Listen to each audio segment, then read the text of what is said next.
માં સૌને સ્વાગત છે તમારું અમારી ચેનલ સુસાવડમાં જય સોમનાથ જય દ્વારકાધીશ। અને આજે આપણે બનાવવાના છે તે છે આપણે કોબી બટેકાનું શાક બનાવવાનું છે। તે કઈ રીતના બનાવવું તે હું તમને બતાવવાની છું। તેમાં કઈ કઈ સામગ્રી જોઈએ છે તે હું તમને બતાવવાની છું, જેથી કરીને તમે બ્લોગમાં કન્ટિન્યુ રહેજો અને તમે અંતમાં બતાવજો તમને આ વિડીયો કેવો લાગે છે તે કોમેન્ટ ચોક્કસ બતાવજો। તમે એક વખત ચોક્કસ ટ્રાય કરજો બનાવીને કે એકદમ બને છે તે બહુ મસ્ત બને છે આપણું શાક છે કોબી બટેકાનું। અને તમે હજી સુધી મારી ચેનલ સબસ્ક્રાઈબ ન કરી હોય તો કરી દેજો, બેલ આઇકન જરૂરથી ક્લિક કરી દેજો અને કોમેન્ટમાં બતાવજો કે તમે આ શાક કેવું લાગે છે તે।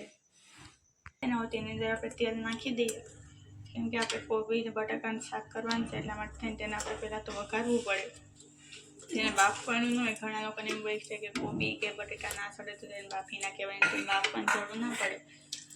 અહીં મેં તેમાં તેલ નાખી દીધું છે કઢાઈમાં, ગેસની ફ્લેમ છે તો આપણે ચાલુ કરી દેવાની છે।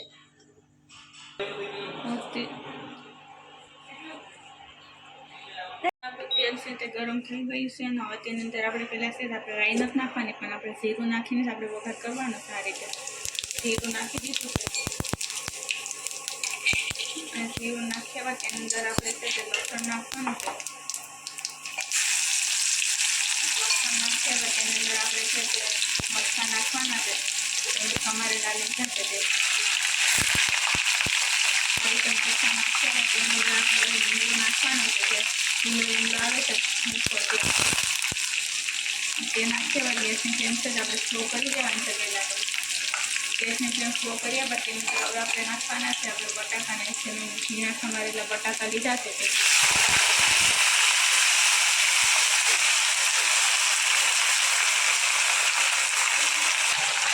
બટાકાને આપણે સારી રીતના મિક્સ કરી લેવાના છે। ગેસની ફ્લેમ છે તેને હાઈ કરી દેવાની છે, જેથી કરીને બટાકા પહેલાં સળવા દેવાના છે, પછી તેની અંદર આપણે બધો મસાલો કરવાનો છે અને કોબી પણ નાખવાની છે। તો કઈ રીતના નાખશું તે પણ તમને બતાવવાનું છે। તેને આપણે કકર આપણે હલાવતા રહીશું, ગેસની ફ્લેમ આપણે હાઈ રાખીશું એટલે ફટાફટ સળી જશે આપણે બટાકા, એટલા માટે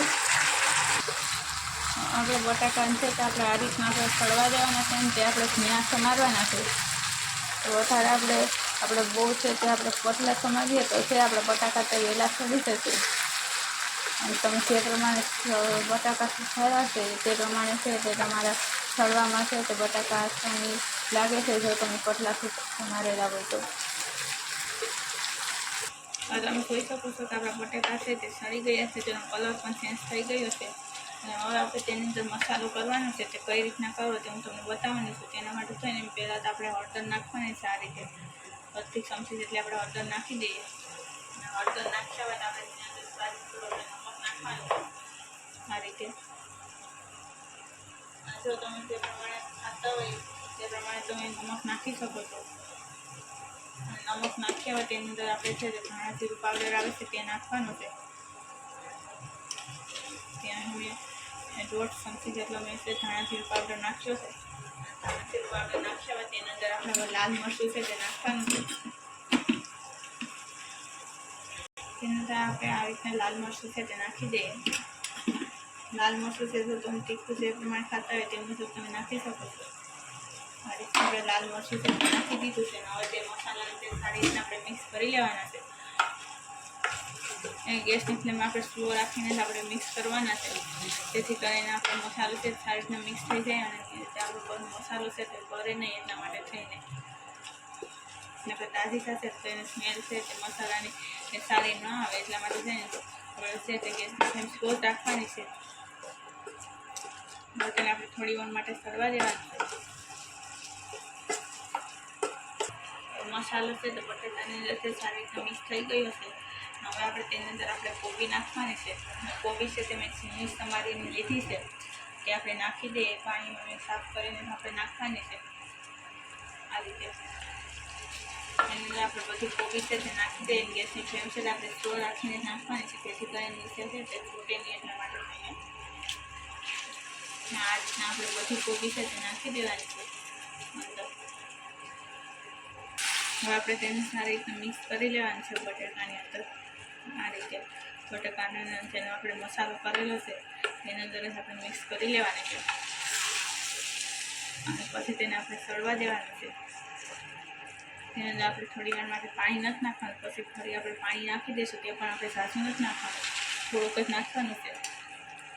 એ પણ આપણે અડધા ગ્લાસ જેટલું જ પાણી નાખશું, તે અડધામાંથી પણ ઓછું નાખશું, કેમ કે તેનાથી આપણે છે તો આપણું બટેકા તો સડી ગયા છે અને કોબી પણ સડતા છે તો આપણે ઝીણી સમારેલું છે એટલે વાર ના લાગે. તો આપણું છે તે આપણે સારી રીતે મિક્સ થઈ ગયું છે કોબી અને બટાકાની મસાલા સાથે. હવે આપણે તેની અંદર આપણે ટમાટા નાખવાના છે, તે આપણે નાખી દઈએ. તે પણ મેં ઝીણા સમારેલા લીધા છે આ રીતે. હવે તેને આપણે મિક્સ કરી લેવાના છે.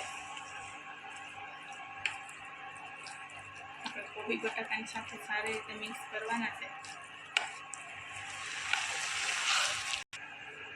હવે તે ટમેટા છે સારી રીતે મિક્સ થઈ ગયા છે. હવે તેની અંદર આપણે પાણી નાખી દઈએ આ રીતે.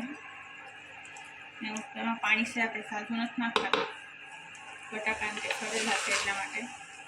તેને આપણે પાણી નાખી દીધું છે આ રીતે.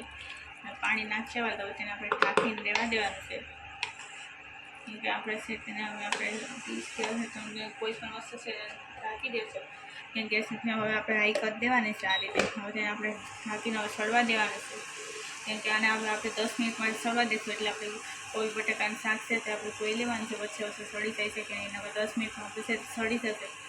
હવે આપણે 10 મિનિટ થઈ ગઈ છે ને આપણે જોઈ લઈએ આપણું શાક છે તે સડી ગયું છે કે નહીં.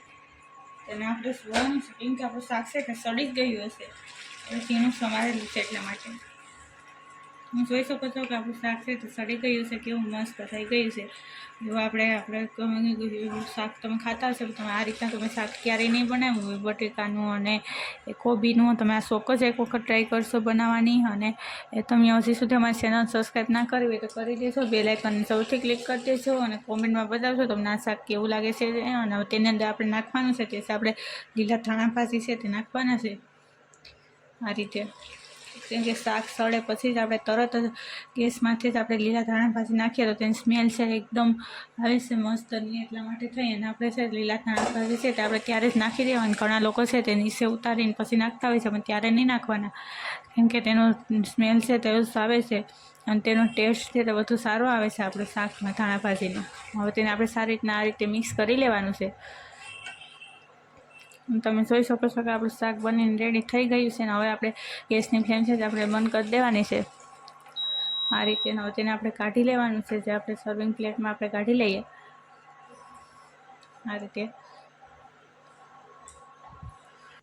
હવે તમે જોઈ શકો છો કે આપણું શાક છે તે બનીને રેડી થઈ ગયું છે. કોબી અને બટાકાનું શાક તમે જોઈ શકો કેવું સરસ મજાનું બની ગયું છે. જોતાં જ આપણે મોંમાં પાણી આવી જાય તેવું આપણું શાક છે તે બન્યું છે. તમે ચોક્કસ એક વખત ટ્રાય કરજો, કેમ કે આ શાક છે તે બહુ ટેસ્ટી લાગે છે ને બધાને ભાવે છે તેવું આપણું શાક છે તે બને છે આ રીતે. તમે જોઈ શકો છો, જોતાં જ આપણે ખાવાનું મન થઈ જાય તેવું આપણું શાક છે બની ગયું છે. ગરમા ગરમ રોટલી અથવા રોટલા સાથે પણ તમે સર્વ કરી શકો છો. એવું નથી કે તમે રોટલા સાથે જ ફક્ત સર્વ કરી શકો છો, તમે રોટલી સાથે પણ તમે સર્વ કરી શકો છો, ભાખરી સાથે પણ તમે સર્વ કરી શકો છો. અને આપણું શાક છે એટલું ટેસ્ટી બને, તમે એક વખત ખાશો એટલે તમે વારંવાર આ રીતના તમે કોબી બટાકાનું શાક જ બનાવશો, કેમ કે કોબી બટાકાનું શાક બનાવશો અને સંભારો છે તમે ભૂલી જશો તેવું આપણું કોબી બટાકાનું શાક છે તે બને છે. અને તમને આ વિડીયો કેવો લાગ્યો છે અમને કોમેન્ટમાં જરૂરથી એક વખત બતાવજો, અને તમે ચોક્કસ એક વખત ટ્રાય કરશો અને પછી બતાવજો તમને આ વિડીયો કેવો લાગે છે તે રીતના તમે બનાવ્યો છે તે રીતે.